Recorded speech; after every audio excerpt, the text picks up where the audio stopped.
একটা কথা আছে না, মুসলমানের মুরগি পোষা একটা কথা আছে, জামাই আসলেই মুরগি ধরে জবাই করে খাই দেয় আত্মীয়তা।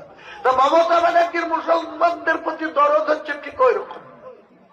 তিনি আমাকে ডেকে বলছেন হুমায়ুনে বাবরি মসজিদ করা যাবে না। বললাম কেন? তাহলে আমরা আগে বুঝতে পারিনি, তুমি অনেকদিন থেকে বলেছ, আমরা এটাকে কর্ণপাত করিনি, কিন্তু এখন যা অবস্থা এটা ন্যাশনাল ইস্যু হয়ে গেছে, গোটা ভারতবর্ষের মানুষ এটা নিয়ে খুব চিন্তায়, কাজে তোমাকে এই বাবরি মসজিদ ইস্যু থেকে সরে আসতে হবে।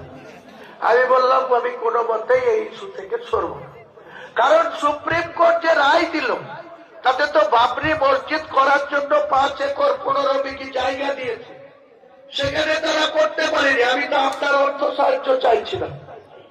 আপনি সরকারি টাকায়, মুসলমানদের ট্যাক্সের টাকায় আপনি 400 কোটি খরচ করে জগন্নাথ মন্দির করছেন। আপনি 1,10,000 করে হিন্দুদের পুজো করার জন্য অনুদান দিচ্ছেন।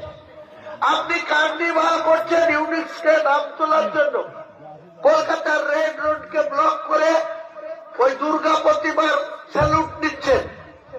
আপনি কলকাতার রাজারহাটে 1100 কোটি টাকার জায়গা, যেটা সরকারি সম্পদ, মুসলমানদের অধিকার আছে, সেটা হিন্দুদের ট্রাস্টকে দিয়ে দিচ্ছেন মন্দির করার জন্য। শিলিগুড়িতে 21 একর জায়গা, সেখানেও একটা মন্দির করার জন্য ঘোষণা করে দিয়ে চলে আসলেন।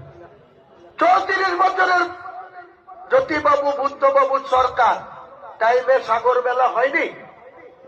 এই 14 বছর ধরে মুসলমানদের ভোট নিয়ে সাগর মেলাতে গোটা রাজ্যের পুলিশ নিয়ে, মন্ত্রীদের নিয়ে, সাধু সন্ন্যাসীদের